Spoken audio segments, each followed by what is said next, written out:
हाँ, ए to Z, यानी कि समझो कि लाइसेंस सबसे टफ है। लाइसेंस बीआईएस का लाइसेंस लेने में जो इजी धर्मानंदन वाले जो करते हैं, इतना इजी मेरे हिसाब से पूरे इंडिया में कोई नहीं करता होगा। एकदम इजी वे है, एक सिस्टमेटिक है। सभी जो बंदे हैं उसके लड़के हैं एकदम लाइसेंस में एक टीम वर्क से जो काम करें इन लोग। तो उस हिसाब से मुझे कहीं ना कहीं कोई भी जैसे कि मशीनरी में या फिलिंग मशीन में, ब्लोइंग में या कोई भी चीज़ में मुझे कहीं पे दिक्कत नहीं आई। जबकि लोगों को आती है जो अदर कंपनीज के साथ जुड़ते हैं तो ये दिक्कत आती है, लेकिन मुझे कोई दिक्कत नहीं आई।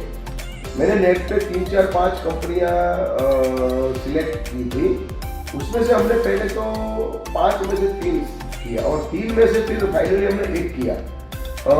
सबको मिलने के बाद सबके बिहेवियर और समझो कि एक कोऑपरेट करने की भावना, प्रोजेक्ट सपोर्टेड जो टीम है, उस हिसाब से हमने जब सबके साथ मीटिंग किया तो उसमें मेरे को लगा कि कहीं ना कहीं धर्मानंदन टेक्नो प्रोजेक्ट वाले बेस्ट है।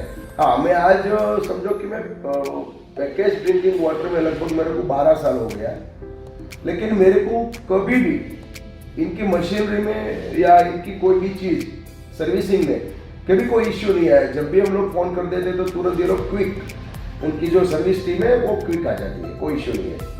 मेरा पानी का टेस्ट बेस्ट है, कोई इश्यू नहीं है, क्योंकि मेरा ग्राउंड वाटर TDS 700 प्लस है और मैं RO से लगभग 60 to 70 लेता हूँ। नहीं, सर्विस उसकी बेस्ट है। उस हिसाब से हमने ज़्यादातर इनको प्रीफर किया था ताकि हमें क्विक सर्विस मिल सके। तो हम कॉल करते तो 1-8 घंटे, विदिन 2 आवर्स उनके बंदे आ जाते हैं।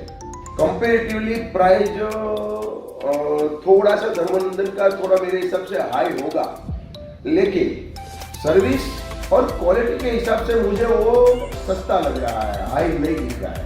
क्योंकि क्वालिटी ऐसी दे रहे हैं और सर्विस इतनी बढ़िया दे रहे हैं कि एक वन टाइम अगर हम पैसा ज़्यादा देते हैं तो उसके पीछे हमें बहुत ज़्यादा बेनिफिट होता है।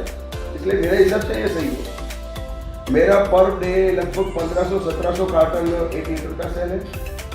200 ml का मैं 500-700 कार्टन बेचता हूँ और 500 ml का लगभग वो भी 500-700 के आसपास में बेचता हूँ। मैं पूरे गुजरात में दे रहा हूँ, यहाँ से सोमनाथ, द्वारका, वेरावल, मोरबी और महाराष्ट्र में जैसे कि नंदुरबार, शारदा, प्रकाशा, धुलिया और नासिक तक हम लोग देते हैं। इवन हम लोग जुहू, मुंबई जुहू में भी कोई बार में हमारा माल जा रहा है। मेरा फ्यूचर प्लान ये है कि इन फ्यूचर में 250 BPM की एक लाइन डालूंगा, 250 BPM की जो अनटच लाइन होगी, और उनके लिए मैं इनसे सब गाइडेंस लूंगा कि क्या क्या पॉसिबिलिटीज है, क्या कर सकते हैं, क्या चीज़ बेस्ट है। मेरे हिसाब से मैंने जो कंपनी का सबका वो किया है तो रिव्यू के हिसाब से करें तो धर्मानंदन टेक्नो प्रोजेक्ट इज बेस्ट।